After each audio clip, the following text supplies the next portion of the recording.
It's only. I feel like they. Why you have to be mad? Sorry, what was that? Is he in Nashville?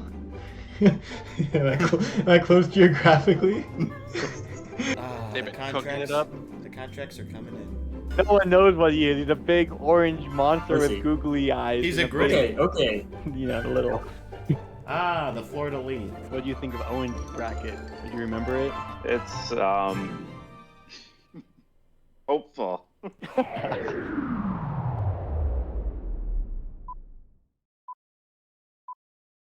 It was only the Stars Oilers series left last week, right? That hadn't wrapped up. No, I think both of them. Yeah, I just rewatched the episode today, so I'm actually caught up. Yeah. With the clip compilation. I just watched it, and I think Brendan picked both the losers. Yeah, I did. Well, yeah. When the Stars lost, I'm like, well, it's because Brendan cursed him. Yeah. Should have known. What are you gonna do?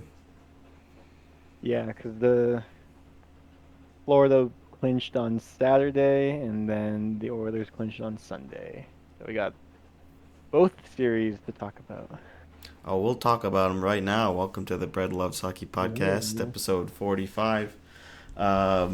We've got Sandroni, the prodigal Sandroni returns. Ryan, I'm back. Thanks for coming back. We appreciate you. Just want to say what an honor it is to be here as we enter the Stanley Cup final. It's a prestigious guest spot for sure. Yeah. Be your pre-final guest. This is big. This is the big time. Very honored. Thank you. You know, I did a little test before. I tried searching the Bread Loves Hockey podcast on YouTube, and guess how many characters I had to type before it popped up. Oh man, I'm not thinking we're doing too well on this test. Well, I think you have to be on the word hockey before you get to it. That's wrong. Oh, Bread Loves Hockey Pod? I would hope not. No.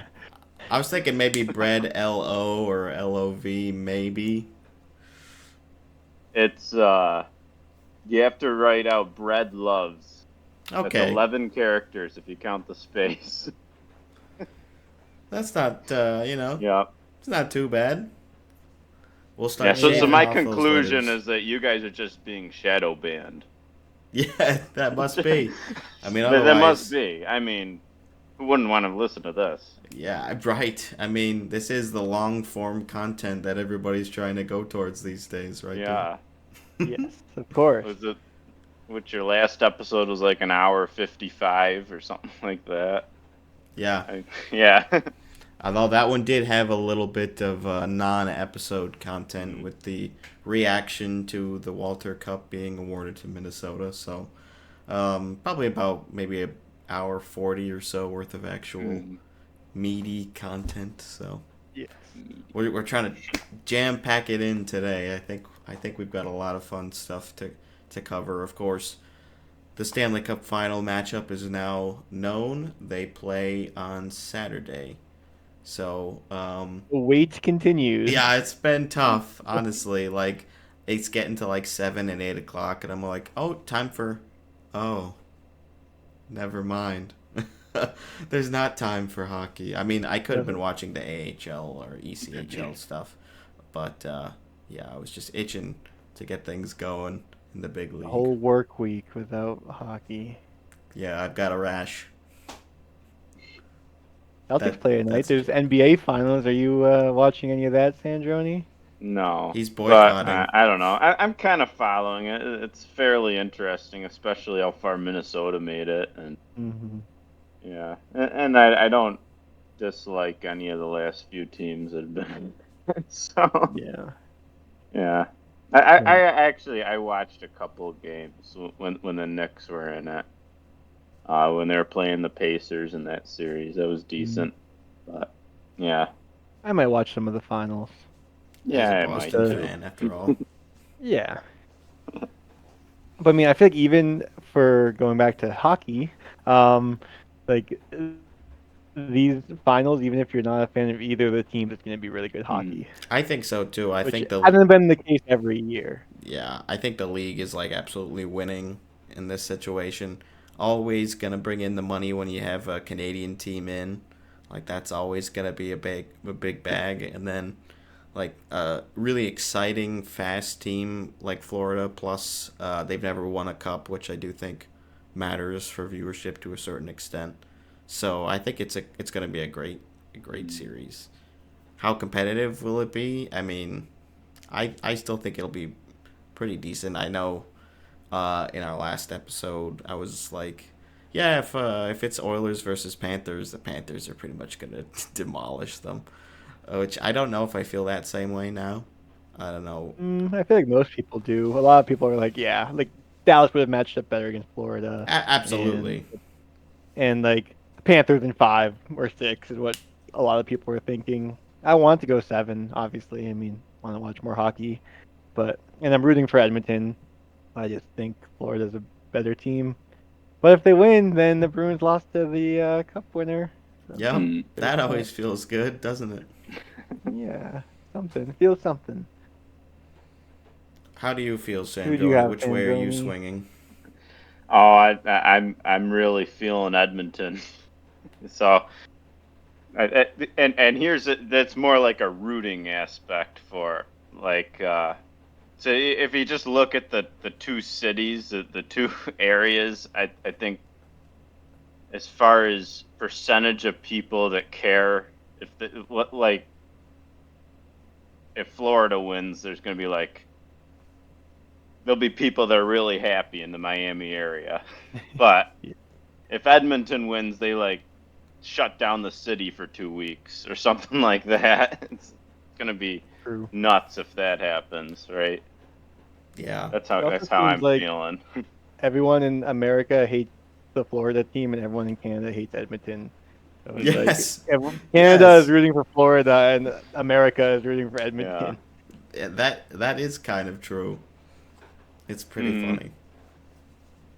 I It's am also, I actually mean, rooting like, for Florida myself. yeah. I see that. You're also, it goes the same way with like a Western fan will root for the Eastern team generally because you're not going to normally hate them. And I'm a Right. Bruins fan, so I hate all the Eastern teams. So I'm rooting Mhm. for Edmonton. Yeah, there's definitely a factor of that. Um, and I don't know, you kind of feel like it would really hurt to lose in back-to-back championships. Like I just that especially for a team that's would have then been to 3 cup finals and have lost all of them. Like then you're in the same boat as Vancouver and Buffalo. It just took you a little bit less time to get there. So I would feel pretty bad for that. Plus Okposo with the Sabres and Islanders connection, I would be happy to see him lift the cup. Not everybody on that team, I think, but Okposo would be fun. Do you Mhm. know the last team to lose in back-to-back Stanley Cup finals? You know, I was wondering that, and I never looked it up because I was like, oh man, it feels like it's been a It bit. was it was well before you were born, so I don't expect you to know this. It was the Boston Bruins Ooh, in 1977-78. It was 2 years. And then before that, the Blues coming out of their expansion in 1969 and 1970. mm, And the Bruins beat them one of those years. yep, yeah, I do, I do. Didn't they lose like 3 straight finals at that time, or was it just 2? The Blues I'm I'm talking guessing about. just 2. Oh, I feel like this article would have said 3 if it was. Yeah, probably. Still, Yep, so Florida two can make is 3. tough. Obviously, Yeah. Sandroni and I know what that's like, and so does Chris Knobloch. I don't know if you guys saw his whole little dig at Buffalo when a reporter asked him, how much championship experience and making it to the finals before it impacts your ability to win, and he goes, you know, just ask Buffalo what championship experience is like. Obviously, with the 4 straight Super Bowl losses. Um, Mm-hmm. it's like, why the fuck are we catching strays in the middle of the Stanley Cup final? Like, Edmonton, what are you doing? That's so funny. Oh, I feel I like thought we were gonna go an episode without bringing that up. Well, I have something else that Sandroni might appreciate. I don't know if Yeah. you saw this on Reddit, Brendan. Someone posted on r/hockey saying they need an awful team to root for. Did you see Oh. this post? They basically were saying that they're getting into hockey, but they have this thing where like they're a Vikings fan and a Memphis Mm. Grizzlies fan, and they're like, I Hmm. need a hockey team that is going to disappoint me. And the top comment was, you can't go wrong with Buffalo sports for having your heart crushed. So that's what they decided. They're now going to be a Buffalo Bills fan. Wow. That's I was thinking great. the Welcome Leafs, aboard. but the Leafs are like you'll Buffalo. feel good all Yeah. year and then like get crushed in like one moment. So I guess it depends what you're looking for. But Yeah. he went with the Bill or with the Sabers. So Yeah. Yeah. They're different feels to them. yeah, different types Absolutely. of. Yeah. Well, Both of because them yeah, are there was like not good. hope there, as opposed to like Arizona, which I guess isn't even a team anymore. But like you're like, we're just gonna suck. We know we're gonna suck. It's like kind of you've already Hmm. accepted it versus having hope and then just getting let down is probably the worst. It kind of makes me think of like the Pittsburgh Pirates for Mm, baseball. It's like, yeah, we're not putting money into this team at all. It's just you have what you have. We're not going anywhere. Good luck. Try your best, Yeah. and they do. It's never enough, but they try. Yeah. Yeah. That's frustrating for sure. And I mean, the MLB is a little different in that, they have the benefit of the luxury tax. So, like, some of these smaller teams, which I don't know how small Pittsburgh's team is compared to, like, some of the other ones, but it's like, Oakland has Pittsburgh's the struggled. smallest. Okay, smallest, But that's yeah. why I picked that. Yeah, so it's like, Yeah. we're just gonna, try our best. Yeah. They got a beautiful little stadium, but and they were good like when my father was younger because he loved watching the Pirates, but they didn't put any money into it. They didn't follow like all the trend for baseball was to make these big super teams or you spend what was it like $200 million or something. That's just crazy. Those, Yeah, those numbers, I've can't never keep heard up. those numbers in the NHL before. What do you, unless it's talking about selling a team or yeah, Yeah. something like that. a team was probably bought for 200 million back in Yeah, the day. like that's Yeah. maybe someday, but probably not. All right, so you guys are well. Sandroni's with me on. Well, he's rooting for Edmonton, and you think I, Edmonton. I can already see the headline. They beat Dallas. They beat Florida. It's the biggest Oiler travesty that hit the American South since the Deepwater Horizon. Underdogs all the way. My Yeah. God. They Well, I'm just gonna blow stick with it up. Florida, and Brendan's got Florida. I'm gonna say Florida, and I'll say six. Six. This is like a That's boring what I answer. said too. Yeah. Boring. I also do get the final $20 for the pass the cup if the Florida wins. So that's another little Mhm. bonus Oh. reason for me to cheer Who for has them. Edmonton? Do you know? Owen, I think I think he had Edmonton and the Rangers. Mm. Nice. Mhm. So he's sitting pretty. Obviously, he would have wanted an Oilers versus Rangers finals, I guess. Sure. Although he said he's rooting for Florida because of the Kachuk connection. So, Hmm. Sure. and I don't know. I think there's part of like a little bit of a brotherhood with some of the franchises that have never won, even if it is in the same division. I Mhm. guess. Like I don't know if a lot of Sabres fans are pushing for Florida or not. Maybe because of the Okposo thing too. But it's kind of like, you Yeah. know what? You do it. You break the seal for the rest of us. Yeah. I You I want to think. talk? Oh yeah, go ahead. I was gonna talk about the couple losers, but if you had anything else on this on the finals before we get into the teams they beat, you can say what you want to say. I mean, I think a lot of it is going to come down to Stuart Skinner's ability to continue to play the way that he did in the Dallas series, which, up until this point, was pretty unlikely. And now I'm like, I don't know if I can shit on Stuart Skinner anymore. I don't until like maybe a couple games in this series and we got some information about how he does against Florida. Like right now, I do think that he actually turned it around and was a big part of the reason why they made it through.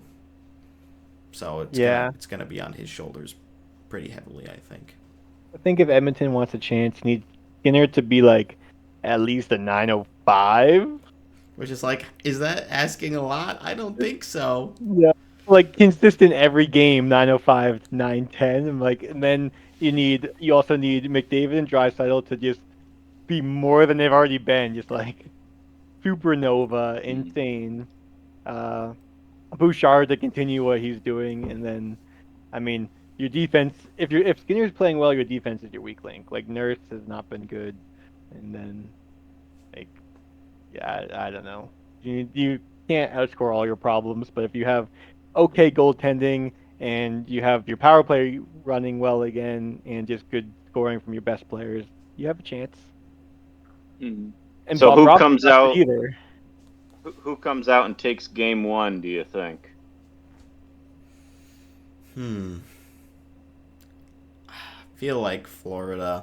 I mean, they are the home team. It's kind of like, it's not really a crazy pick, I guess, but I don't know. I just feel like that. Why? They're just gonna be buzzing, hosting. I think this will be their first time ever hosting the Stanley Cup final, because when they played Colorado and when they played Vegas, they were the road team.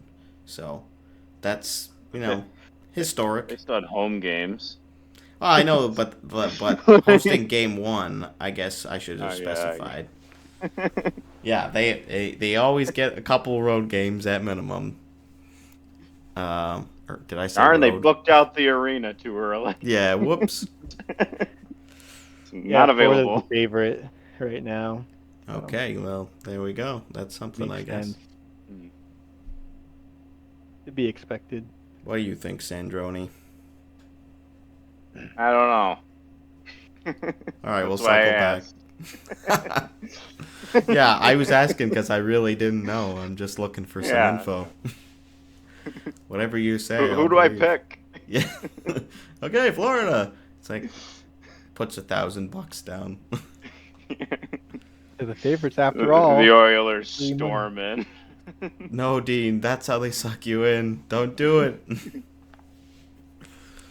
Oh. Then you gotta bet on the underdogs. That's how you make more money. Wow. Yeah. Like, wow, if I bet $1, I can make $500 if I bet that there'll be a goal at the 10:27 mark of the second period, and it'll be a redirect. Oh my! I make so much money. Yeah. No, you wouldn't. But sure. All right, you want to talk about Dallas or New York? Let's do Dallas first. I think they're a little bit more interesting. Yeah, I feel like most fans that aren't Dallas fans are like, run it back. Dallas is a great team. They went against a good team in the conference finals, and like they'll be back. But I feel like Dallas fans are less optimistic, like, especially if you look at the cap and who they have to sign and re-sign and that sort of thing. They're not as optimistic as everyone else seems to be, because like, I mean, the whole narrative is like the top to bottom deepest team in the league. Like all these young guys that they got in the draft, like they're set. And I mean, that's how I feel. And again, most people I've listened to have said the same thing. But like, Dallas fans are like on all the comments on Twitter and stuff. They're like, I don't know, but maybe that's just fans being fans. Kinda. Think. Yeah, I do think like as the fan of the team, you always look with a little bit more of a microscope. You like are more familiar with like the intimate, or like more intimate with the problems of the team, the holes, and like especially after they lose in a couple like deep runs. Like now this is the second straight loss in the Western Conference Finals. It's like, okay, why are we not able to get over this hump?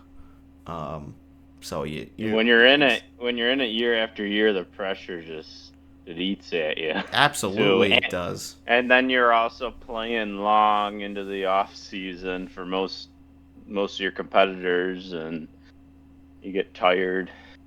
Yeah, you get It's injured. a lot. Yeah, you injured. Like, people are risking it all out there Absolutely. this time of year. And I Yeah. do think that they do have a decent prospect pool still. Obviously, got a lot of young guys that were getting into the playoffs or getting into some regular season action that are promising. Like, yeah, there's no doubt about that. They probably got one of the best, prospect pools in considering the position they're in. That's pretty good. So, are they gonna do everything they need to do to like get over the hump? I don't know, but I do think they have a good chance. It's got to be exciting to be a Dallas fan. I mean, they're in the NBA Finals too. Yeah, Like, no one's talking about that. They had 2 teams in the Final Four of each of their sports. that's pretty It's good. kind of incredible. Yeah. Yeah, I mean, it's not usually going well. I mean, they've had some good stretches for the Stars. Obviously, they have won the Stanley Cup. They've been to a couple finals, lost in 2020 and lost in 2000. Yeah, 2000. But still, I think they've they've had some stretches where they haven't looked so good, and you know, management's usually a big problem. But like since Jim Nill's gotten there, it's been pretty good, pretty fun. They only have 3 defenders signed for next year. We might need to do something about that. And they have Joe Pavelski leaving the team as well. He Yep. unofficially retires, but I mean, pretty much the writing was on the wall that this was going to be his last go around. So that's a big loss. I know a lot of the guys were sad to see him go, and obviously Wyatt Johnston and Logan Stankoven, who were living at his house, are gonna have to find a new place to live. They can still live there. Every think- morning, like, all right, I'm off to the rink, Joe. Enjoy your retirement. Yeah, we're just gonna live in the house that you still pay for while you live in Wisconsin. Like, thanks. That's real cool of you, Joe.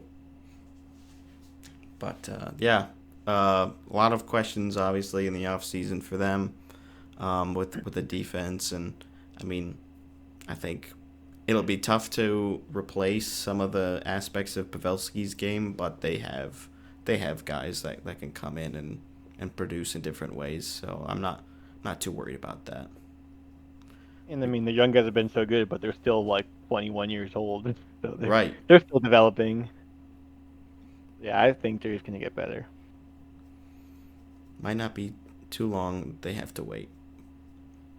Yep. But we'll shift towards the Rangers. Sandroni, I don't know if you watched a ton of their run. I know they're kind of like your second team, but not really. Not really. Yeah. He picks a I new don't second know. team every year. Now it's Edmonton. Yeah, There you yeah. go, yeah. Woo! Woo! No. I mean, they're a very solid team this year, and they had a great season. But yeah, I watched a little bit of their last series there. Some of the overtimes. Have you been hearing about the talks like fans want talking about like trading Zibanejad and different players like that, like some of the stars that didn't really produce in the playoffs, like trade them all, like burn it down. Yeah. Maybe not burn it down, but obviously when you're the President Cup winning team and you have high expectations going into the playoffs, I know what that's like. Um, so definitely some fans that are disappointed. Yeah, I'm sure a bunch of them are disappointed. It's kind of that kind of happens to the Yankees every year, so it's the same fan base. Yeah, absolutely. They're all like They're ready to cut the whole team by the end of the year. Yeah. Go through them pretty quick. New York is a tough sports market, that's for sure. Yeah. What do you guys think Shesterkin's going to get paid? Man, that's tough. Money. And Saros Money. is on the free market too, right? Yeah, so that's what I heard Elliot was saying. He was thinking Shesterkin can be the most or the highest paid goalie, like thinking like 12 million. I have heard that number. Yeah, actually, I Um, watched that small section of his podcast today. Yeah, because like Merrick was like, well, Merrick was thinking less than Bobrovsky, who makes 10, and Friedman was like, no way, he's getting way more. And I think with Saros, I'm hearing that he's probably gonna wait for the Shesterkin deal to get done, and then kind of base it off of that. Mm, But if Shesterkin makes 12, you're like, well, I'm not him, but like I can at least get like 8. yeah, So yeah, we'll see. But I think he's gonna be Yeah, making if some you big pay money. Shesterkin, you know the full range. You can kind of Yeah, eyeball it from and I there. wonder if Swayman's gonna wait for that too. yeah. I mean, he's in the similar tier. Maybe like if it's like a 1A, 1B, maybe you You put think him in the Shesterkin B. or Saros? Swayman, No, is Swayman in the same tier as Shesterkin or as probably Saros? Saros, I'd say.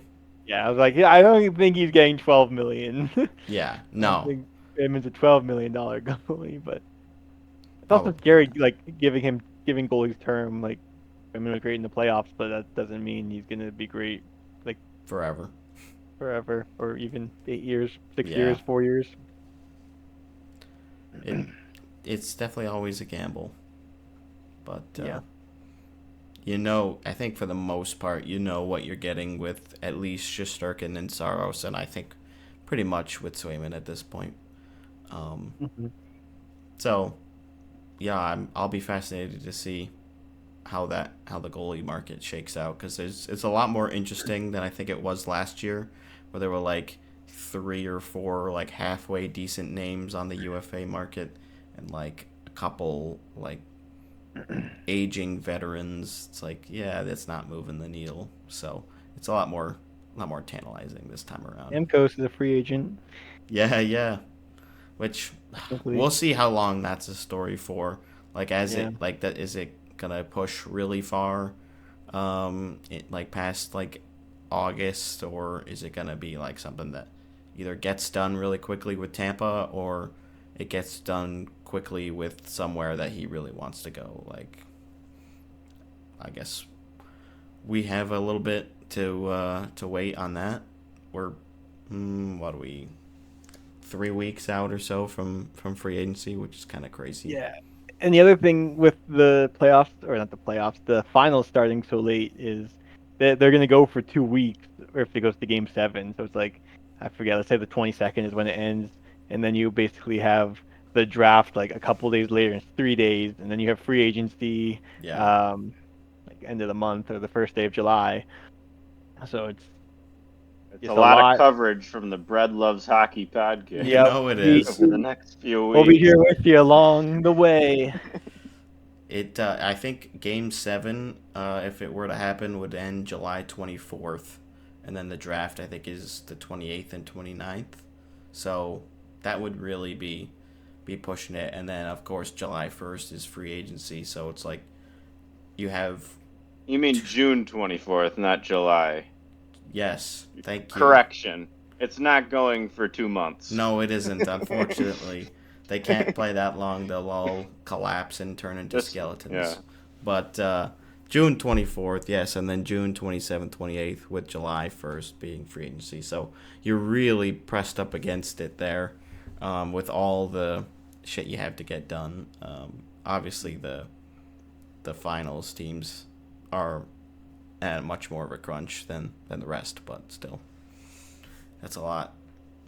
And that short amount of time like can change the future of your franchise for a while. Obviously, July 1st isn't the only day that you can sign free agents, but that's when you're going to be competing with everybody right from the get-go. Well, and the last day of the trade deadline, you don't have to wait to trade players then, but everyone does it. So Yep. Same the way it exactly. goes. The last topic I wanted to bring up on the Rangers was there's been a lot of talk about like Alexis Lafreniere. Because he had a great playoffs, especially when a lot of the stars weren't scoring. Yeah. And I feel like I don't know where you land on this. Like, if you ever thought he was a bust, but there were people saying he was a bust, and then there were people saying, well, he never played with like good players, and then this year he was actually on a line with I think Panarin and whoever else, like actually playing with stars. So he went from like a 30-point guy to almost getting 60 this year. But I don't know. I just wanted to bring that up where like you kind of never know with drafted players being called busts early. There was a thing with Lee Sell recently where one of the Bruins prospects where like the guy who covers the AHL is like, get rid of him. Like I'm sick of him. Like he's like 20 years old. So just goes to show you got to give these guys some time. Even like I don't know how old Lafreniere is now. Maybe like 24, 25. He was Not that drafted old, in but like 2020, so he's probably 22 or 23. okay, yeah. So not even a prospect anymore, but sometimes it takes time. And I guess I mean we'll see if he continues the next few years. But yeah, that was a bit of a narrative too for the Rangers. Yeah, I do feel like at least prior to the draft, like during the season where he was draft eligible, I did feel like there was a lot of hype, not on the same level as Bedard or Celebrini, and maybe a couple of the other first round guys since then, but or first overall. But I do think there was a decent amount, and so it was a little underwhelming at first. I don't really expect him to be on the same level as some of these more recent number one overall guys, but I don't think he's a bad player, and I think he'll probably still continue to improve over the next couple of seasons, and then maybe we'll see where his ceiling's at. Yeah, agreed. I don't think now is the right time to give up on him for sure. Trade him all. He's up. He's got high value now. It's not. It's not nearly as high as it could be, though. Yeah. Anything else with the Fallen? Nope. And I also realized we had that whole section about the Cup final narratives, and we didn't talk about them when we talked about the Cup final. So I don't know if you want to just do that now while we're Circle still in like back. the playoff. Circle back to the playoff. Yeah. I'll always talk Yeah, I about just made that. a separate section because we both had like a couple of things, some fun little I guess yeah, narratives is the best word. Factoids. Factoids that get dug up this time of year. And the two that I heard were that the top four picks from the 2014 draft are all playing. Three for the Panthers, and then I know Draisaitl the one for Edmonton. So it's Sam Reinhart, Sam Bennett, and Ekblad, right? Yeah. Yeah. Which That's that's pretty cool. cool. Yeah, and then also that McDavid was the draft that McDavid's year was in Sunrise, Florida, like in the Panthers arena. So Coming full neat. circle. Yeah. Nearly 10 years later. Yeah, that's pretty. And then pretty cool. You added these other two that Perry is now playing in the finals for his fifth franchise, which is unprecedented. He has lost the last three, unfortunately. After he went 1-for-1, and now he's 1-for-3, hoping to make Maroon's it. win streak by being on the same team with him. Yeah. That we're like, oh my God, Perry and Maroon. Like, what the hell's Who's gonna stronger? happen? Yeah, yeah. It's like two Goku like energy things. I don't know what the hell they're called. I never watched it, but like they're like shooting the lasers at each other. Yeah. Sorry, I don't know anything about that stuff. We're nerds, but not that nerdy. Yeah, I guess. Thank God. And Knobloch as first-time head coach making it to the Cup final is pretty cool versus Paul Maurice, who's like one of the most seasoned coaches in the whole league, like season. Who's hilarious? Yeah, He's, he is. He is. all those. He loves cracking jokes on all his press conferences. Yeah, he's really like I feel like this season in particular, he's really like dug into that the most. I mean, also his team hasn't faced adversity really in the playoffs. Like he's lost a couple games, but like it hasn't really the season hasn't really like been hanging in the balance That's for true. them. So he hasn't really needed to kind of crack down or just like go out to the media all upset. Yeah, they haven't faced elimination, I don't think. No. So that always helps your mood, doesn't it? Yeah. Do you think travel's gonna take a toll in this It Not is for the the furthest media. travel. for the Yeah. Well, they media? are. Yeah. So they're doing 3 days for travel, like on the travel Mm, days. But yeah, I think it's a 6-hour long flight. way. Oh, I don't think that's there's a direct flight, from what I heard. I wouldn't be So, surprised. so anyone that's going that's not private. Yeah, Mm, like yeah, I was gonna Yeah. say, well, people that direct to have to them. cover it but aren't going to be getting flown out by the teams or the league for Mm. sure. That's gonna Yeah. be rough. So we'll see, like if game 6 and one team's like really close and you can kind of feel like the commentators just want it to end so badly. They're like, come on, I don't want to have to fly back to frickin' Florida. Come on, They're end probably it. from Florida. Yeah, yeah. Yeah, that's probably like, oh my god, don't make me go to It'd be Edmonton. really like Game 5. I don't want to go back to Edmonton. Yeah, for God's sake.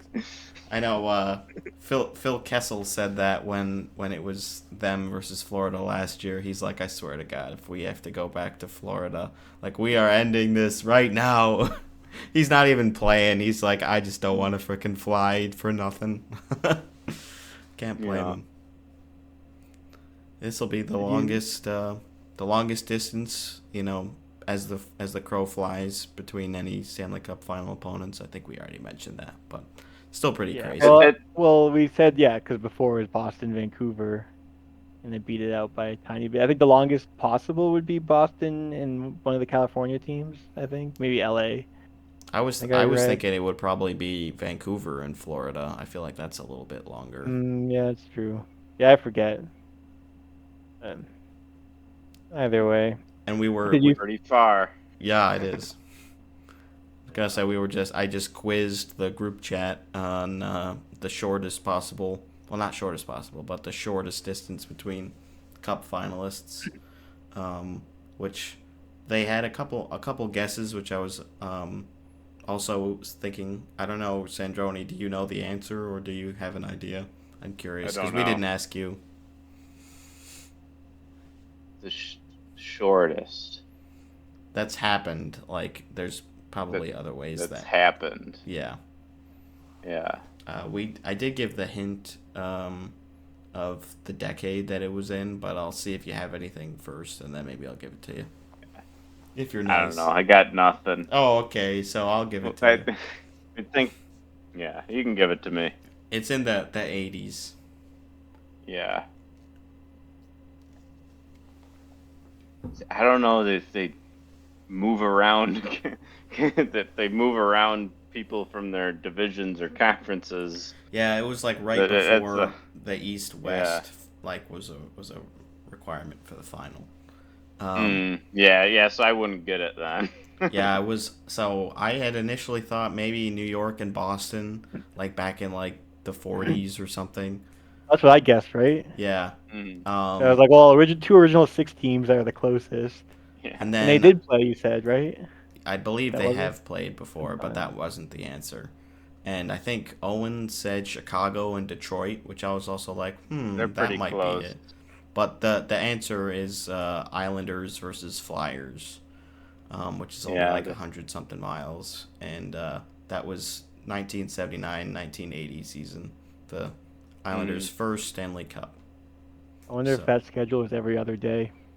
Yeah, I'm curious. That probably would have been pretty fun, like being that close to your like rival city. I don't know if like things were as well. I'm sure they were intense because it was the Flyers. Like anything with Philadelphia is always going to be crazy. Then you throw Long Island in there, and it's like this is going to be a pretty volatile matchup. So I think the one year the Bills had a schedule that like the whole year's schedule, you could go to all the games, and the farthest you'd have to fly would be Dallas or Miami, but they play Miami every year. yeah, It's like it was very doable if you wanted to hit them all in one year, all the away games and the home games. You could have done it. I don't think the schedule is very good for them this year. Yeah, probably not. What goes around comes around. Yeah. Oh well. Yeah.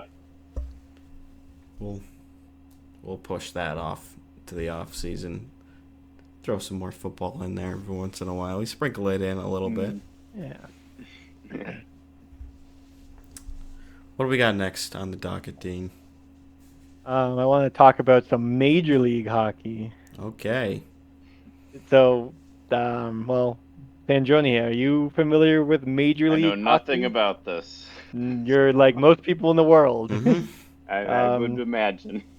So, let me tell you, get ready to witness an exciting new era of professional hockey in North America, set to launch in fall 2024. So this is going to be a 3-on-3 hockey league, featuring teams of professionals with a $30 million salary cap per team and a $100,000 victory bonus for each winning team. So I imagine that means like that'll just get split among the players if you win each game. And they have like a map here. Major League Hockey has targeted franchises in 16 cities in the United States and Canada, and then they go on to list. I'll just go ahead and list them all: New York, California, British Columbia, Saskatchewan, Quebec, Minnesota, Arizona, Missouri, Nebraska, New England, which just has a picture of New Hampshire and Massachusetts. I thought that was funny. Oklahoma, Ontario, Texas, and Florida. Game night: 2 24-minute games per night with short intermission. Let's see. The best part: games with fan-friendly admission prices will be played exclusively on Friday and Saturday nights. The rosters will have 14 players, 12 skaters and 2 goalies, and 3 marquee players. The MLH teams can sign 3 world-class players. These can be free agents in North America, Europe, or Russia, with major professional level experience. And then you'll fill out your roster with NCAA or Canadian U Sports, plus major junior players in Canada, the US, and Europe. And also, we're proud to announce that qualified female players will be considered equally. And then they mentioned the salary cap again. They have merchandise available soon, which includes a t-shirt, a hoodie, a jersey, a hat, 2 different types of wine, and some coins. That's great. And then they go on to say that player scouting is complete. Scouting staff has already completed the 2024 player draft, which will be released shortly. And then markets are almost full. MLH has retained prominent professional level coaches and management personnel in many markets, but spots are still open.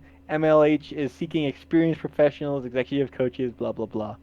And that's the whole thing. There you go, Brad. You could be a coach. Yeah, I think I have an experience for that for sure. And with this comes lots of questions. So this had like sort of cropped up a couple of months ago. Actually, it was like actually Steve Dangle broke this. He had like a whole YouTube video about it. He didn't like, and he had a lot of these details, not all of them. But he had never really like been an insider for something like this before, and it was kind of weird, and like more people were digging into it, and it really seemed pretty sketchy. Still does. Which I do think it still does. And then it kind of Probably just like money laundering. yeah, it's weird. Like it kind of just disappeared, and like Steve I think put out like a retraction, or maybe he deleted the video. I don't know, but it was really odd at the time to hear like this come out of thin air, and not really anybody in like the hockey insider sort of world had any sniff of this, or at least didn't say anything about it. So now we have the website. At the time, we didn't. We didn't have these details, so we'll see what this is. I mean, it's a lot like that they're offering. With There any particular bonuses. team you feel affinity for? I haven't even gotten down that rabbit hole because I'm not even sure Well, I should believe this. one of the things they said is they've targeted franchises in 16 cities. They haven't secured. They don't have 16 teams. They've targeted these markets. Yeah. So yeah, there's a lot of points and like questions I wanted to kind of go over. One of them was being everyone's talking about the $30 million salary cap. Like, where are they going to get all this money? Which, first off, valid question. Where are they going to get all the money to pay the players? But a $30 million salary cap doesn't mean like I think Jeff Merrick said this. It could be a $1 trillion market cap or salary cap. It doesn't matter. That doesn't mean they're going to spend to it. So like, Right. Why even have a salary cap for well, an maybe they're upstarting planning league? for the future. But yeah, so the other thing, targeting 16 markets doesn't mean that there's going to be 16 teams. Um, the other thing was that the draft is supposedly complete, even though they have these teams that aren't secured, but the drafting's already done. Like, are they like, all right, when these Here's teams who you happen, you're get. going to be on this team, assuming this team actually happens. Yeah. Like, so I don't know how the drafting and the scouting is already complete. Um, Yeah. Did How do these you other feel players thing, about a opt in? 3-on-3 league, the actual game? it could be fun. It could be. Basketball did something like that for the summer. Oh yeah. They started something. I think it was like half court, 3-on-3. A bunch of retired players were in it. When did they do it? Like, what But time of year? they did it over the summer in the off See, season. that's what would be better. Like, Yeah, they're doing this during the NHL season, so yeah, it's like, you can't do but that. I guess they're not trying to compete with the NHL. They're probably competing with the AHL because it's only Friday and Saturday night games. So, I True. mean, I guess maybe. And then the other thing that I think They got to Elliot Friedman plan had for their mentioned, people having day jobs. that too, yeah. Yeah. Apparently, an NHL player that was on one of the final four teams, their like agent reached out for more information, like they had some interest. Um, but the thing is, like, the players have to sign NDAs and all that sort of thing. But they wanted to kind of also see like if it's legit, and I'm sure had questions Yeah. because I'm sure going from the NHL to this, you're not going to be flying to games on like private jets. Right. Um, and then someone else had mentioned that like a way to get good publicity would be to get like an NHL player that still wants to play in the NHL but like can't. So a perfect one would be Phil Kessel Yeah. because he still wants to play hockey. Actually, yes. I do think Like, if this was real, this would be a great opportunity for him. pay him whatever, like 4 million or 5 million, and like People would come out for that, for sure, especially if they had a team in Pittsburgh or 'cause, like in Arizona, maybe. like the WHA when that was a thing, that kind of competing with the NHL. Um, what was it? It was a Brett Hull, maybe one of the Hulls, I think.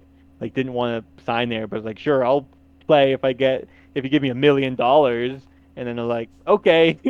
And then he became the highest paid hockey player at the time. That So, happens. I mean, that happened with Messi in Florida there. So, yeah, and it's true. can start something. I am curious how, like, this will impact, like, Bobby Hull. players that they're sort of developing. Like they mentioned, college hockey players. They mentioned women's hockey players, and they mentioned like major junior players and the major Canadian league players. Like how is this going to impact their like career trajectory? I guess if they opt to play in this 3-on-3 major league hockey instead of like if they were still eligible to play in college, if they were still able to play in their major junior leagues or whatever, like are scouts gonna see this differently? Maybe you can make a little bit more money this way potentially, but you might not be able to move up from this. Like I don't know. It seems like a big gamble for some of these players, at least in the first year, if this is real. Like to take that if it's gonna impact how their career is gonna go. Yeah, that's a good point. So I think there's a lot of question marks still. Where are they going to play as well? Like, what arenas in these Oh, cities are they going to that play was the in? other thing. Apparently, they had said like they had secured arenas and whatever, and someone had called like all the arenas larger than 2,000 people, and like every arena was like, I haven't heard anything about this. What's Major League Hockey? I Like, got I got a pond out back. Yeah. yeah, they're going to be able to do that in Arizona and Florida and Dallas or Texas, Bring your they said. swim gear. Yeah, yeah. It's water hockey. It's like water polo. It's just a little Harder. different, harder, more dangerous for sure. Yeah, Still got to wear all the It's pads. crazy. That's required. That won't be cumbersome. But yeah, that's oh, and the other thing is Elliot Friedman said he expects some sort of announcement about Major League Hockey during the NHL final. So maybe we'll know more Oh, okay. next week or the week after. Yeah, I still hadn't really heard many insiders talking about this, so good to know that at least somebody reputable like sees something on the horizon for these. Yeah, For it's on this. people's radars now. I mean, no one was taking it seriously. I don't know how many people are even now taking it seriously, but yeah, people are talking about it. Like, yeah, insiders that are trusted insiders are talking about it, but they also don't know much about it. So what do we think on the Bread Loves Hockey podcast? Well, I mean, Is it real or is it not? uh, Will it happen this fall? I'm gonna Yes. say I'm gonna say Yes? yes in some Sure. capacity, It's but more nothing fun. like what we expect. I mean, if a team like Utah can't get their jerseys made in like a team name, which I guess we can transition into that in however many months, like how are they gonna how is the How is Major League Hockey going to get all these teams and all this, like all the jerseys and unless they do something like WHL, how are they gonna um, get this all organized in such a short time with so little money or money from supposedly from Europe is where I'm hearing it's from, like Oh, not the Middle okay. East. Yeah, But like what resources do these people have that are running yeah, it it? just Like, seems like a Yeah. lot to get done in this short amount of time. But I think they'll have games this fall, but I don't know how many like if there'll be players we've ever heard of, like even college players or anything, or if it's gonna be just Mhm. the best players that couldn't even make juniors or I don't know. We'll see. yeah. What do you think, Sandroni? Yeah. The basketball thing was like a bunch of dried up old So washed familiar. up players that are, hey, I can still do it. They're last Did you watch any of that? blank. I think I watched their like debut or something, and then I was like, yeah, I'm not doing that. But basketball, it's got like a really different development. So like it's all funneled through college and stuff. Yeah. But then there's some other stuff like they do stuff in the off season for basketball that like hockey doesn't really do, right? Like is there anything in the summer for hockey? No. No. Yeah. No. Basketball, they do like it's like fun stuff. Like there's a tournament called the basketball tournament that happens every summer, and it's like club teams that come together. Syracuse is an alumni team. They put together old Syracuse players and other players that they know, just form a team, and then they play for $1 million. Whoever wins the tournament, the Fun. team splits it or something like that. That sounds fun. Yeah, it's just it's nice and because it doesn't really matter at all, and it's just fun to watch something competitive in the summer because there's really nothing on. Right. Yeah, and I think like if that's the Yeah. goal for this league is just to like if they really are trying to be as entertaining as possible and just have like some entertaining hockey to watch during the summertime and like have the money and the resources to make it work, I think it would be really fun.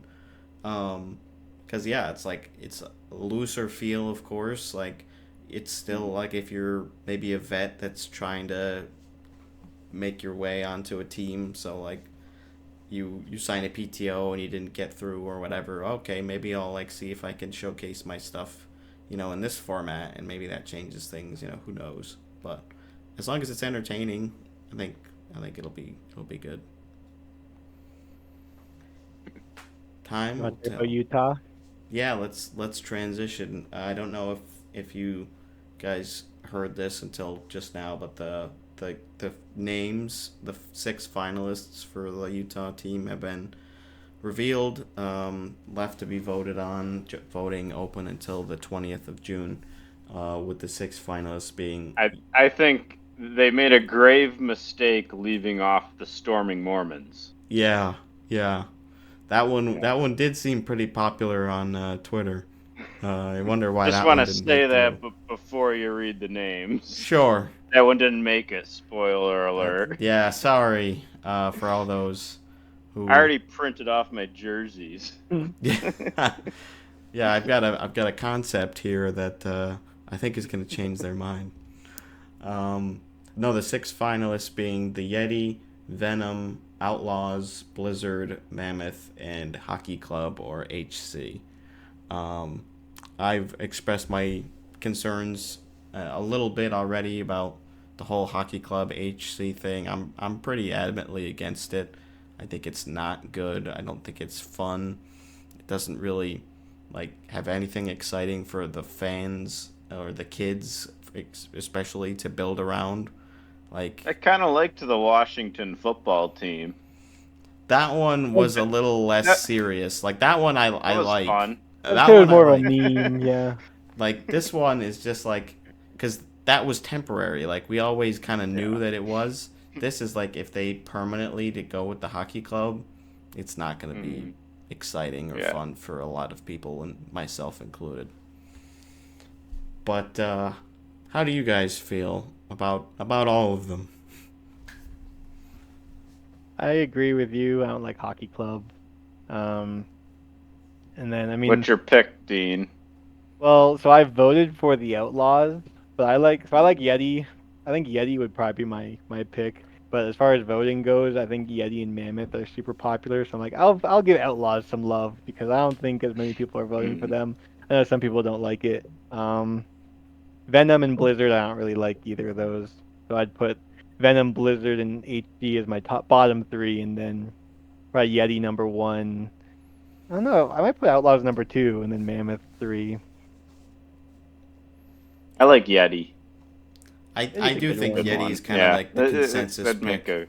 Yeah. I think a lot of kids are rallying behind that name too, so we'll see if that's a factor at all. Mm-hmm. Ryan Smith was talking about the team names the other day and mentioned for the voting that it was down to 4. This was before this voting even came out, and Yeti and Mammoth were 2 of them. I think those are on his mind as well. And they released kind of the Utah Hockey Club, a picture of the state and the light blue color, and I feel if that was that jersey color would be sweet if it's mostly light blue, and especially with Yeti, I feel that would go perfect. A lot of fans have been kind of using Yeti logos. I feel like.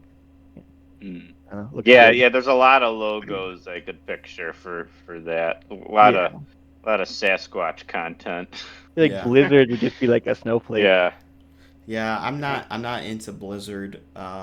I mean, Avalanche is a weird one too, but they made a logo that works. So. Yeah. I mean, if you have the Blizzard, it's gonna be very similar to the Hurricanes. That's all that I would imagine. Right. Yeah, I think that one is limited. I'm okay with Yeti. I think it's fun enough. I think it's fun to say Utah Yeti as well, so I'm cool with it. Outlaws, I do think is actually decent. I don't think it's gonna win, but I wouldn't be too upset with that one. I voted for Venom actually, which I wasn't sure that I was going to, but I do think it's kind of fun. I think the color scheme that they could do with that would be really interesting if they did some sort of purple and maybe a purple and green type of deal. I don't know. It depends on what you do with it. And Mammoth is not bad either. I'm starting to think that could be fun. I do think it would be a little weird to do a goal call for that team name still, but I don't know. I just don't know if I'm in love with the whole powder blue, if that's what they end up going with. Just because we have so much blue. the Seattle Kraken just came in and they've got two different shades of blue. Like I know they're not the same as the powder that Utah's going with, but I would just like something other than blue. I really would. Like purple, please. You already I know they just did the whole Utah Jazz have their purple jerseys that just got revealed with like the mountains and stuff. I don't know if you saw that, Sandroni, but that one I think if they could tie in that way would be great. Do you have a favorite name, Sandroni, or at least favorite? Yeti would be my favorite. Okay. Yeah. But I kind of prefer the cryptozoology than the prehistoric. Yes, Oh. yes. Yeah. How do you feel about Hockey Club? No. Yeah. Good. All right. You can stay on the pod.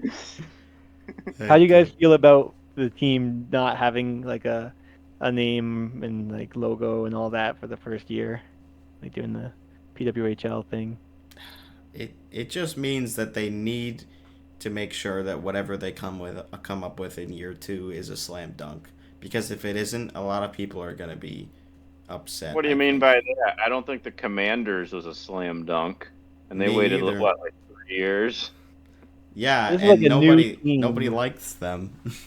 Like I feel like I don't know. I feel like you should have just gone with something like even Vegas. There were people that didn't like Golden Knights when it came out, but then you were a good team and you like everyone got used to it. Now you can't think of anything else. It like grows on everyone. Yeah. Yeah, I feel like whatever you pick would have been fine.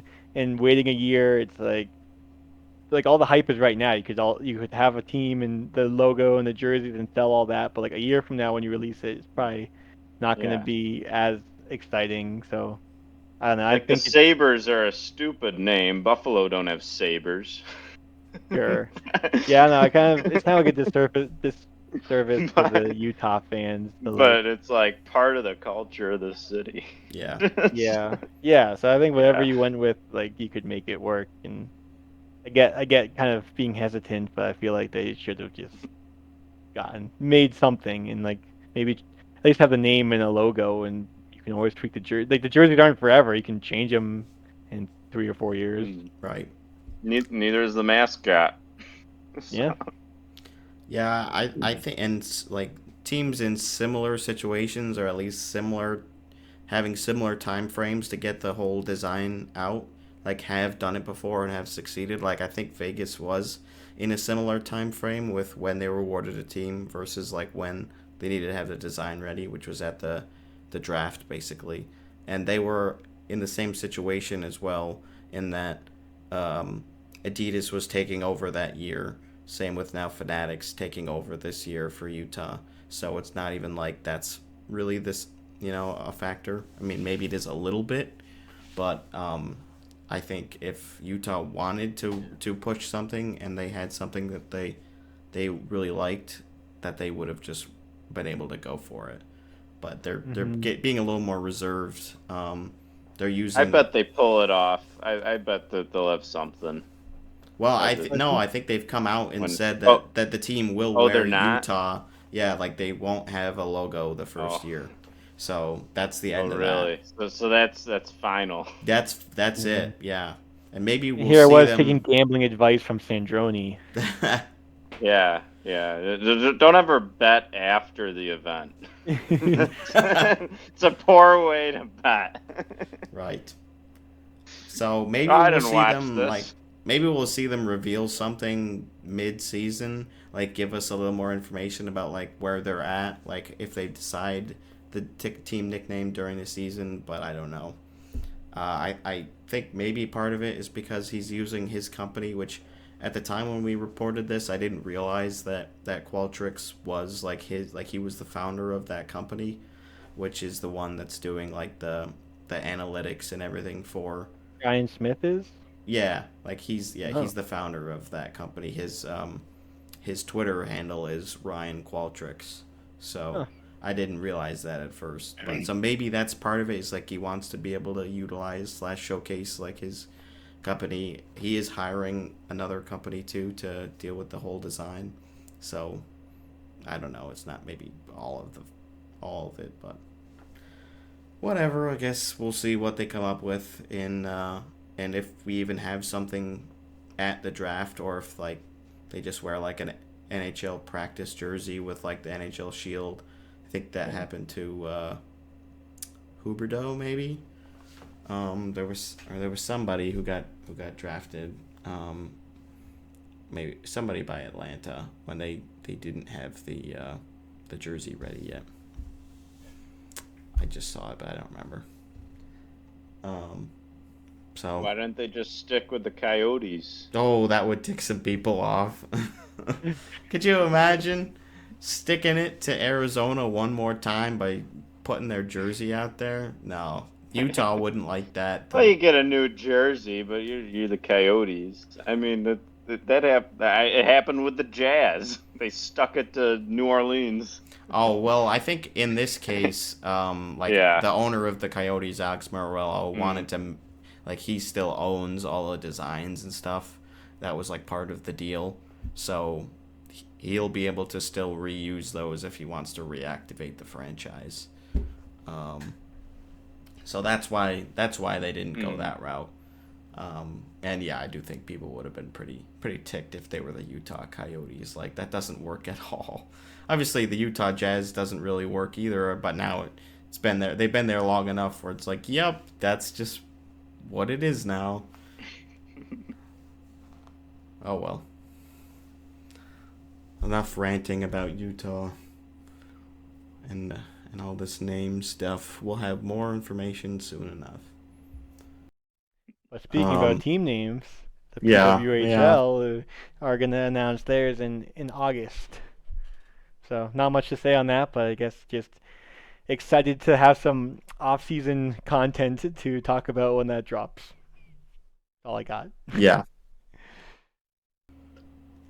The other exciting news that came out, I think today, is, well, more on it at least, the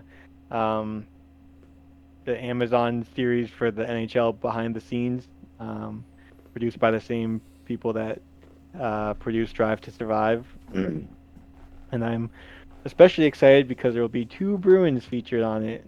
I said this in a text chat today that I think we already talked about this on the podcast initially, like when the early news came out, but Yeah. how like the obvious choice for Boston was Pasternak, but I think Swayman would be a really good one too, just because like you always see him kind of chatting with the refs and smiling, and like he's not like a normal goalie where like he'll talk to media before the game, like he doesn't care, he's out there having a good time. So Swayman and Pasta both get to be on this or in this documentary, along with McDavid, Matthew Tkachuk, Kuba, Draisaitl, Quinn Hughes, Eichel, Nylander, Forsberg, and Landeskog. And then it was also noted that the number of players featured is going to be 20, so it's also going to include Crosby, Matthews, Bedard. So there's still like 6 names left to be revealed. I didn't see that. But I think one of the people I'm actually most interested in is Landeskog, because he didn't play all year. So like just kind of seeing what it's like for like an injured player to have to go through that rehab and the surgeries, and like just that like behind the scenes work. Like his whole season was behind the scenes. Yeah. So like I bet there's gonna be a lot of interesting content That's there. gonna be really cool. Yeah. I'm excited for it. Me too. I don't know much about the Drive to Survive series, but from what I've heard from you and from Owen, is that they did a really nice job of making it entertaining, especially when it's not the same level of excitement, I feel like, as the NHL and as hockey, compared to I think racing. it's a great way to drive new interest into the sport. Absolutely. When they did it, when Drive to Survive did it, no one was doing that. Now, pretty much every sport did something like it. And not that many people were in F1 until that show. Not that many were. I was for a year before the show. yeah. But what I found about it is like it's based on like the previous season. So you're watching it like kind of just before the next season starts, and it's the previous season. But the only thing I really didn't like about it, and I think they would like tell narratives that I was like, I don't remember it happening that way last year. But yeah, kind of spinning it. I don't know. Maybe it's like I've graduated from that to like following the sport. So maybe, but it was an excellent way. Like F1's like taking over America now. Yeah. Because of that Netflix show. It was like great marketing. And the first season they didn't even show Ferrari or Mercedes, which are the two top teams. Oh wow. They weren't part of the show at all. The first season, it was just like the middle of the pack contenders. Yeah. What do you guys think about the players that they picked that we know of, at least so far? Obviously, I'm happy about Vegas, about having Eichel. That's gonna be fun. Yeah. I think some people wanted Marchessault instead. Yeah. Yeah. I mean, he had a pretty fun year. Because this was already filmed, right? And it's just releasing in the fall. Yeah. And I know they're recording stuff for it, like during the finals for McDavid and Draisaitl too. So I'm excited to see the behind the scenes after Pasta scores the overtime game winner, Game 7 against Toronto. That's gonna be good.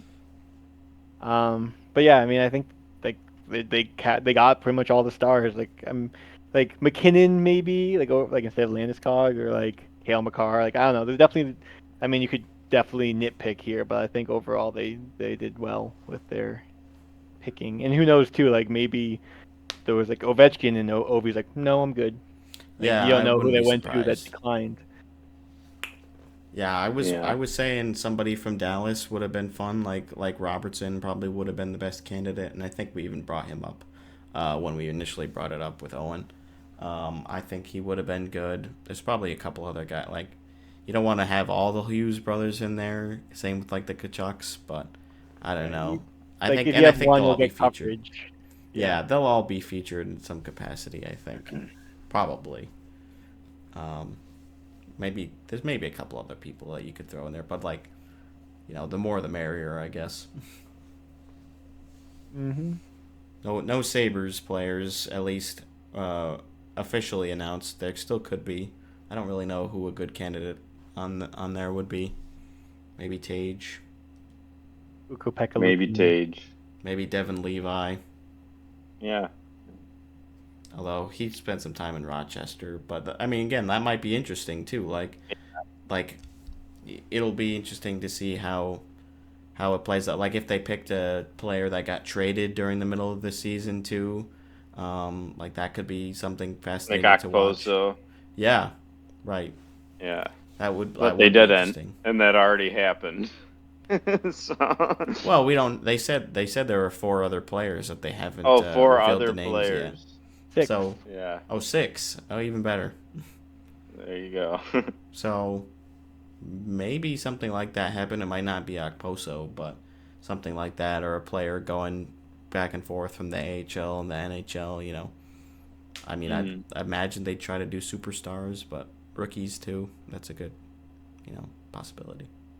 And I guess they also said that they were going to follow more players, but that the final cut might not feature everyone that got filmed. So. Yeah. That's what I would imagine. You only pick the best stories. Yeah.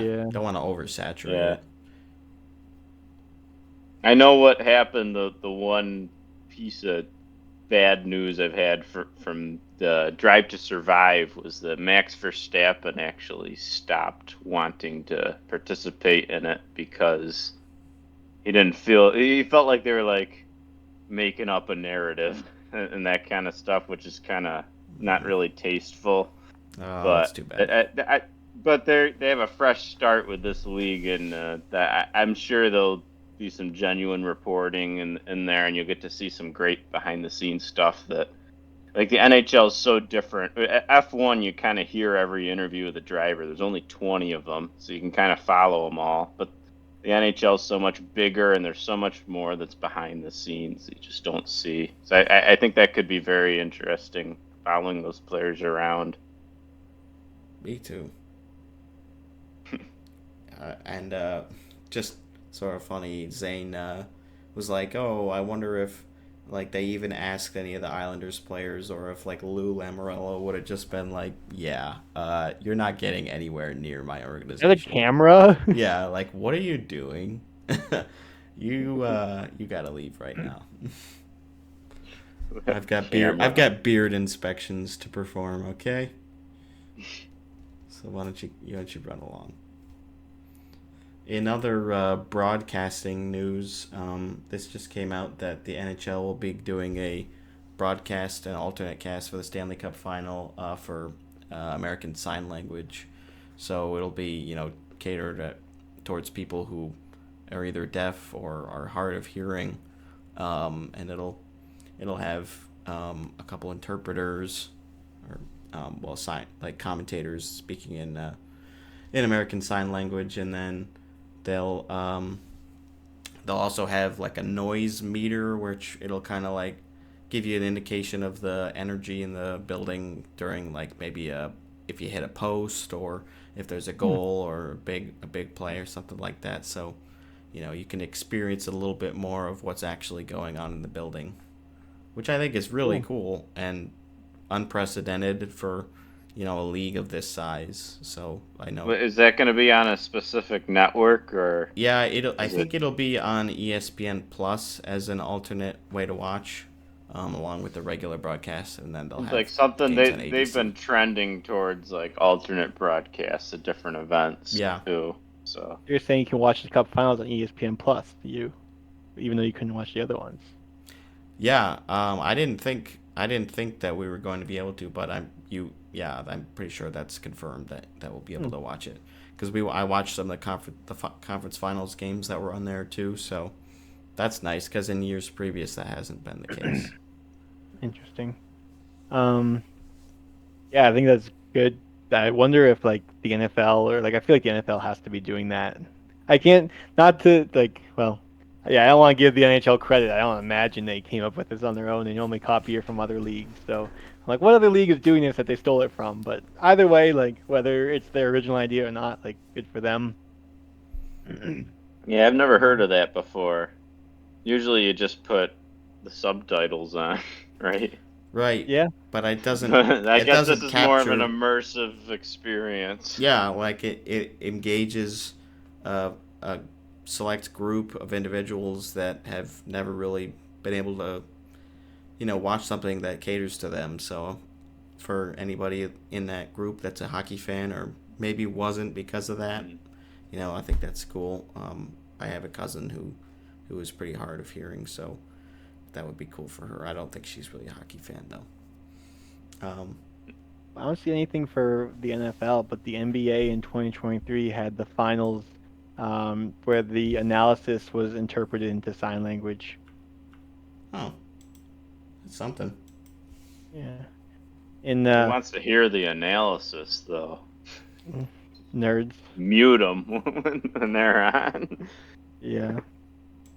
In other broadcasting news, The Athletic made a list rated by the fans of the top broadcasting duos or just broadcast crews of each team, and unsurprisingly the Bruins were ranked 32nd. If you're ever online, all the Jack Edwards hate, but the comments on this one were that the always polarizing broadcast has regularly ranked at the bottom of these survey results and will get a significant refresh next season, with Edwards hanging up his microphone following an iconic 19-year run. I don't know if you're already on the website, Brendan, if you've already looked at number one or not. I haven't yet. Do either of you have a guess on what was the number one ranked broadcast crew in the league? I don't know if this is crazy or not, but I feel like it's the Islanders. I don't know. I don't know how you're feeling, Sandroni. Buffalo does a decent job, but I wouldn't call them the best. I don't think they'd be number one. Yeah. So, I'm trying to find Buffalo. Not number one. Buffalo is 22nd. 22nd. All the Islanders were 6th. Okay. My guess would have been the Oilers, because like I told you, I'm a big fan of Jack I was Michael. thinking them too. And Louis DeBrusk. Oh yeah. But they talked about with Edmonton that they've ranked They ranked 26th before Michaels arrived in 2021, and since then it's only been up. The number 1 team is the Detroit Red Wings. Hmm. Ken Daniels and Mickey Redmond. I've heard those names. Yeah. Seattle was number 2, as a surprise. I was wondering if Or they were the going to be high Rangers. because of just the history that, like, with Forsland and Olchek being there for being in broadcasting for a long time. I don't That's think true. JT Brown is like great in my opinion. I haven't really been super enamored with him, but yeah, that doesn't surprise me a ton. Sandroni, the Rangers are 5th, Yeah. and the They Golden got a Knights good were crew. 9th. I was wondering where they were. I was just looking ninth. That's fine, I guess. Obviously, Yeah. I'd move them up a bit, but Mhm. I have the they Bruins they're first. good. Oh, okay. The Avs are 27th. I don't care for their play-by-play guy. Maple Leafs are 29th.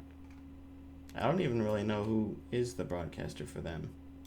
Well, the Maple Leafs are such big business that the majority of their games the past season were nationally broadcast in Canada. Mm-hmm. Oh, 42 of Chris them. That's Cuthbert. crazy. Yeah. And then what remains of their schedule is split between Sportsnet and TSN. Yeah, so I guess someone in the survey wrote, "I don't want a Jack Edwards level bias, but it would be nice if they were pro Leafs once in a while." That is funny. I mean, if you're watching your team, you want your broadcaster to be kind of a homer. Like you want him to be rooting for the team with you, like cheering along. Yeah. Anyway, I thought that was fun. And of course, we've got question marks about who's going to be the new broadcaster or new play-by-play for the Bruins in Essen, with Jack Edwards retiring.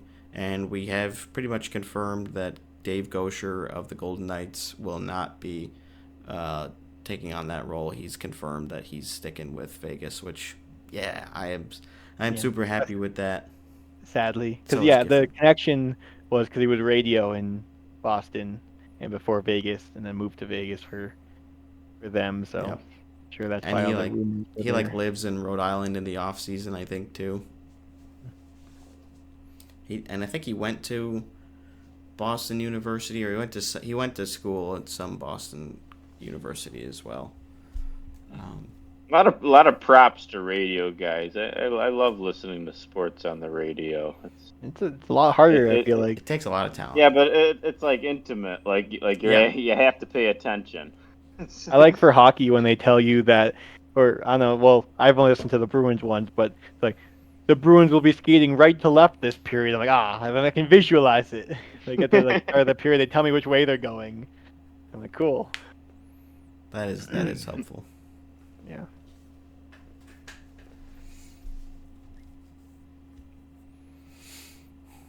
You want to talk about the Lady Bing? Briefly. Yeah, very briefly. Congratulations to Jacob Slavin on being the most gentlemanly player in the league this season. Do you know how many penalty minutes he ended up with? Probably like 2 or 4 or something like that. I do not. I just sent a link with all the stats of the voting. Oh, okay. My favorite thing about the stats was that someone voted Swayman first place and Olmark second. Like probably the same person. That's pretty fun. And apparently, like Emily Kaplan voted for both of them last year, so she might have done it again this year. I like Emily Kaplan. I'm not surprised by that. I feel like she's had fun with those guys whenever she's working with them. Oh, Shea Theodore. Oh, that's nice. He got And one second place vote. Someone also commented that like Jack Hughes was like just not. He like I don't want to be a finalist again. Like got a bunch of penalty minutes and still managed to get some votes. No. Wow. I'm surprised how many. I mean, yeah, I guess you can vote for a lot of different people because it's like not as contentious as some of these other votes. What's the trophy look like? Couldn't tell you. I don't actually know what it looks like. I don't really ever watch the NHL awards. Yeah. I don't know. I'm just like, I watch him when Bergeron's gonna win the Selke. Yeah, that's over now. Congratulations to Barkov once again on that one. I don't have anything interesting to say about the Lady Bing. I was trying to find his like the NHL stats. It doesn't have a summary for his penalty minutes for the year, but maybe the Maybe Stat Muse. oh, here we go. He had 4 minor penalties in 81 games as a defender, which is like super impressive. Yeah, that is. I mean, you have to be really disciplined, especially Or just not when you're doing his defending job. like, Or he's not doing his job. yeah, Yeah. he's not even close to the play. He's like, Yeah. well, 8 penalty minutes. what was I gonna do? I was all the way down at the other end of the ice. Yeah. Well, also, if we're talking about awards and stats that don't matter, he was a plus 21, so he was clearly doing something. 37 points. 37. There you Okay, go. yeah. Pretty Yeah, big that's impact player for sure. Enough on the Lady Bing. You looking for the picture of it? No, Oh, okay. I don't I'll care. look this up now. You don't care. I did also see this news broke today that Val Nichushkin signed to play in a Russian summer league. Jeez, I can't talk. But that could terminate his NHL contract as a result. So I'm wondering if this is something that like he had a talk with the Avs.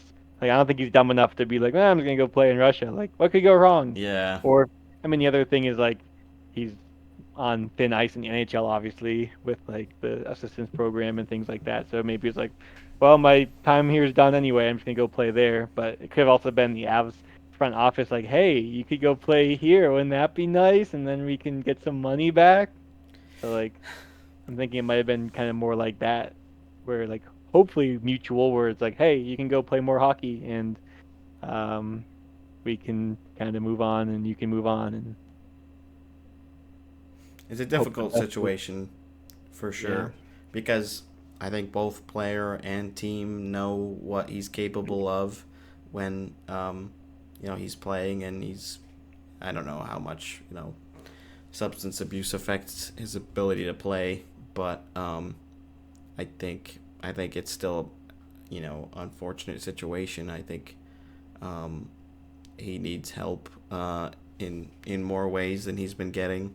So if this is something towards like the road to recovery, I hope he goes for it. But yeah, it's just difficult, and you don't want a relationship to be strained like that. Mm-hmm. We will see what happens with that. Yeah.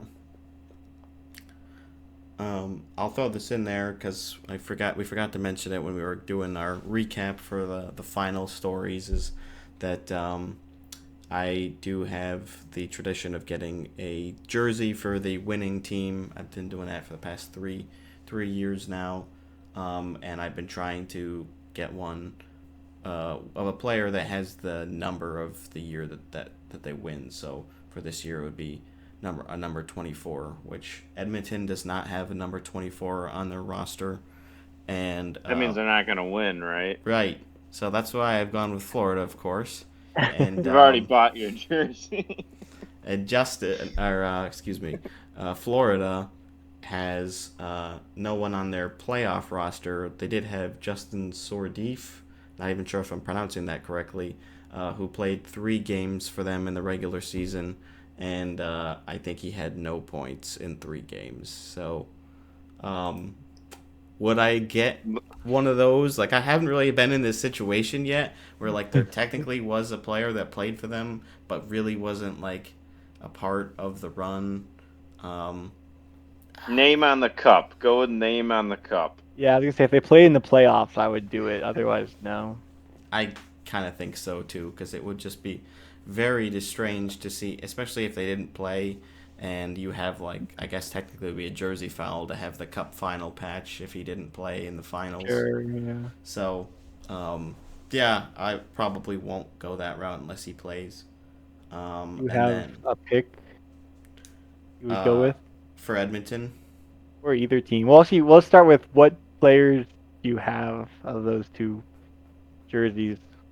um, I don't have any current Florida Panthers. I'm wearing my Jonathan Huberdeau right now, Okay. and my Florida home jersey that I have is a Mackenzie Weegar. So both those players were traded in that same trade Mm-hmm. for Kachuk. So I guess I could complete the trade trio and get a Complete the Kachuk jersey. trade. Please don't get Kachuk. So that would be kind of funny, I guess. Maybe a Nick Cousins, Sam Bennett. There you go.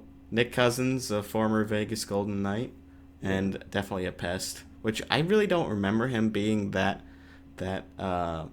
much of a pest and a brute when he was on Vegas. But maybe that's just because of my gray and gold goggles or whatever. I feel like it really came up the last few years. Okay, I'm glad I'm not like super crazy. All right, so who would you pick on Florida then? um, Or you don't know and you're probably gonna wait and decide. you mean Edmonton? Well, either because you haven't said for Florida, have Oh you? well, I guess I was joking about Kachuk, but I mean that one's not like too crazy. Yeah, I don't like that one. Get a Nakpozo. Yeah, that would be kind of fun. Could get well, it would be weird. It kind of be weird to have a Verhage 23, like having the number right before it. So it'd be kind of weird. Round up. Maybe they'll win next year. Round up. Do they have it? I think 25 they, is Maki Samoskevich. I don't know how to say oh, that name. yeah, Samskevich. Samskevich. Samskevich. I've heard of him, but not an Impact player, so no thanks. Yeah. Um, Oh, Bob. Bob would be a cool one. Bob wouldn't be bad. I think I'd go either Bob or that other one that I just said. Damn it, I forgot. Whatever. Moving on. I'd go with Barkov. Yeah, I mean he's Oh, pretty fun. Okpozo, is that who you were gonna? Maybe, yeah, that might have been the one. Thank you. Or Kachuk, you said earlier. Yeah. I don't Yeah, really like I'd go him with that Bark. much. Barkov's like the only player I respect on that team. Right, you have mentioned that before. Yeah. And then Or Edmonton, Bob. which I mean, you like Bob, don't you? Bob's okay. Or you could just go backup goalie, go Anthony Stolars. There you go. And then which Edmonton jerseys do you have? Which players? I have two McDavids, and I do have a James Neal as well, but that's not their current look. I guess the obvious pick would be Draisaitl. Yeah, I was thinking like if I wanted to cheap out a little bit because I bought the McDavid jersey this year, I could just get the finals patch sewed onto it and then count that since they don't have a number 24. Or I thought, weren't you at one point gonna do whoever wins the Hart? That was like one idea I had for if I guess they then didn't win. the losing Or team if they can didn't have get the enough. Hart, so it's tough. Yeah, but I mean, That's not common. yeah, but I'll only run into the issue with the numbers if they win. So usually the Hart. I mean, when's the last time the Hart trophy winner was not on the winning team? Do you know? I'd I actually want to don't say like know. early 2000s, Maybe Brodeur. maybe. I feel like Maybe I get think it was a goalie. I think so too. Get a Darnell Nurse jersey. Ooh, I feel like I'd say so. My picks would be like McDavid, then Draisaitl, and then maybe even Hyman. Hyman might be a good one. that would be to stick it to the Leafs. That's always Yeah, and then even like Bouchard, just because of the playoffs he's had. fun, right? Could Yeah. get a Those would be my Skinner picks. jersey. A Skinner would be hilarious. That actually would be pretty funny. The full circle. Or a Pickard. Yeah. Former expansion draft pick, number 1 pick for Vegas in the expansion Maybe draft. maybe Jack Campbell will get a game in the finals, and you can get his Yeah, jersey. you never know. Now, I think at this point it's Skinner or die. I do Yeah. think, so yeah, you A would. Campbell jersey would stick it to the Leafs too. Yeah, it would. Maybe, like- I don't know. There's like 5 or 6 different former Leafs on the Oilers right now. Mm. CC, Hyman, Campbell. I think Pickard played one game for them, and there's like maybe a couple other ones, but yeah, a lot of fun options for that. That's how they do their scouting on TV. They see the Leafs in national broadcasts. Oh, I like that. Let's get him. Yeah. Oh, he looks good. He looks pretty good. Send him on over. Thanks, Leafs, for showing him off. Yeah. Well, there's a large market over there. Yep. That's one of the other things I wanted to say about Florida. There's this other Reddit post about that they've out of their roster, 3 of their players are drafted. It looks like 8 were traded, and the rest were all from free agency, which is like very unusual. Normally, I think normally have definitely more than 3 drafted players, but That's pretty much what Vegas had. I feel like similar structure. okay. I mean, There's also they're kind of weird the with the argument- expansion draft, but this argument comes up all the time with the Florida teams where there's no state tax, or like, well, teams want to go play there because like you make more money. But I mean, Florida, the Panthers have been a team for however many years, 30 now, and like this hasn't been a thing for a while. So it's like Tampa it kind of was, but you have to be a franchise that teams want to go to, and just having a tax-free state isn't enough. But yeah, it's just kind of cool to see this layout. But yeah, I guess I don't have other Cup final teams to compare it to, but Right. it just seemed to me like a lot of free agents. the top comment is try convincing those free agents to sign in Winnipeg. LOL. Yeah. Yeah, they're always going to be in a tough position that way. But if the management gets better, improves, and players really do want to stay there, I think they'll improve that way Yeah, a little bit. the only way to bring people out to a place like that is to like build a foundationally solid organization. Which I don't people know if wanna you can play really say for. they have right now. Yeah. Maybe bringing in Scott Arniel as a full-time head coach will help, and maybe some other moves. Maybe some draft picks as well. But yeah, with a lot of these teams, Winnipeg is going to be very interesting to watch this year. I really do think this is going to be a fascinating offseason, and I hope you're all here for it. It's also Buffalo's year.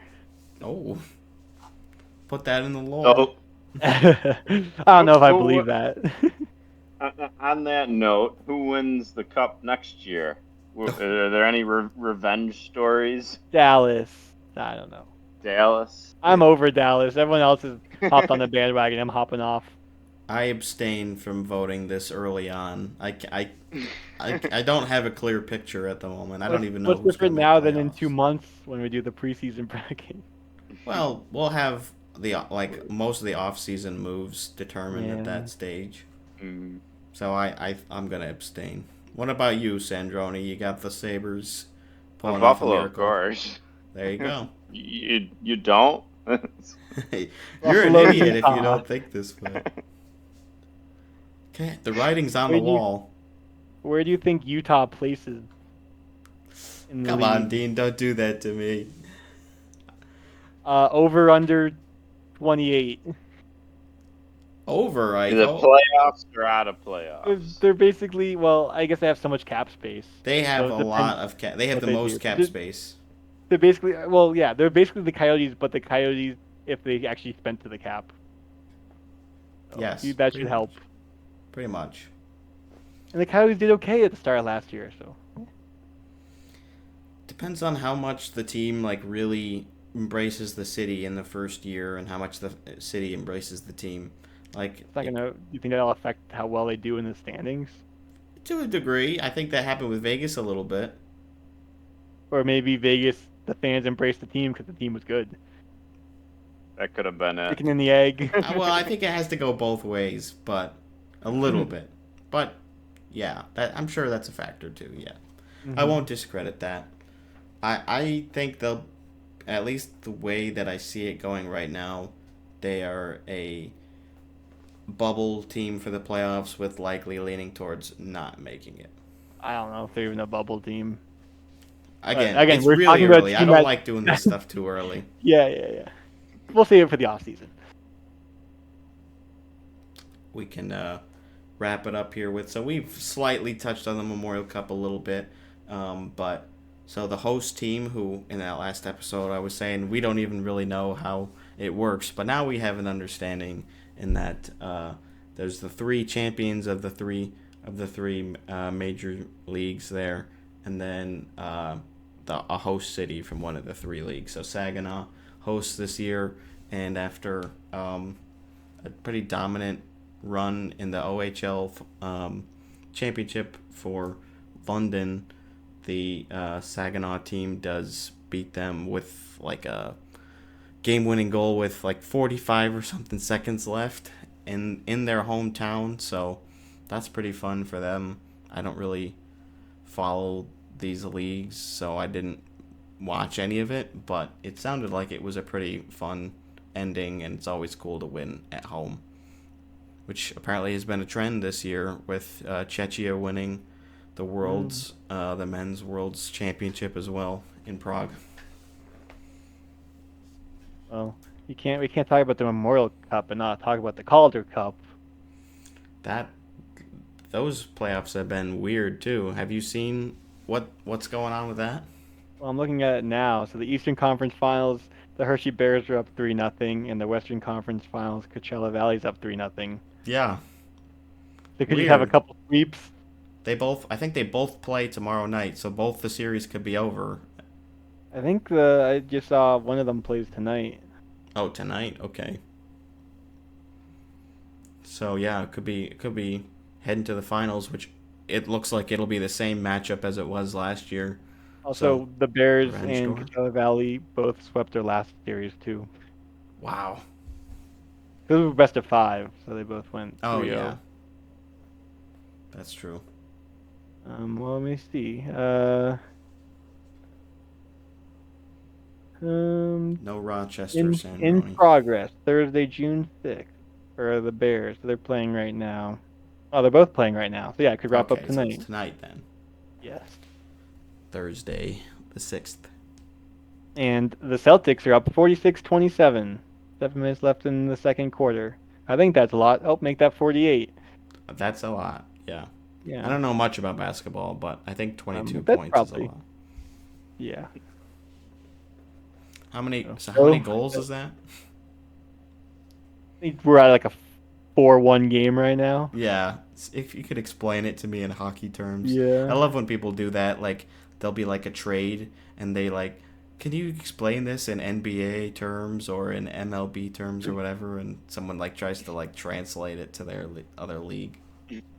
Well, you remember that like FIFA World Cup game that was like 7-1 or whatever, and then they translated it to all the sports. Like this would be equivalent to like 15-1 in hockey or whatever. And I thought that was cool. Like, Like, they had like holy football crap. and baseball and basketball or whatever. Yeah.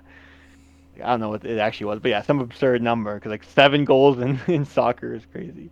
That is crazy. Not the same as hockey for sure.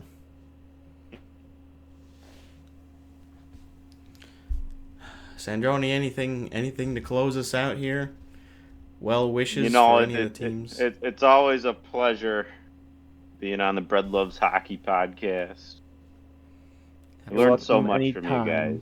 Even though you didn't come during your scheduled day or episode this time, you missed out. What was he My coming on every scheduled 10? day. Oh, every 10? What episode's this? 45. We'll see you at 55. Wow. Don't be late.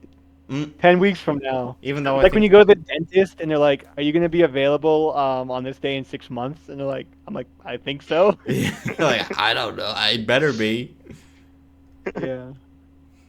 I think he was on last time at like 37 or something though, so the whole thing kind of got messed up. Yeah. But- All right. Whatever. August 14th, Sandroni, make sure you're available. I'll be back to check in with you guys. Okay. Very good. Check in on your off season. Sounds good. We'll be back we'll probably do a bunch of episodes where we sort of dedicate some blocks to discussing specific teams. So if we do one for the Sabres, we'll be sure to invite you back on to break it all down for us. I don't want to be on for that. Oh, It's okay. depressing. Well, I've been saying we can. Well, maybe that's like the high point of the year as far as anticipation. when your It's soul like just hasn't been before the broken. start. Yes. I was saying we'll just get everybody else to come on and do the Senators preview except for Owen. So maybe we'll have you Yeah. on for that one. Yeah, let's do a big hodgepodge. Yeah, there's like 7 of us and not Owen. We'll see you then. Thanks everybody. Subscribe. Yeah. See ya. All that good stuff.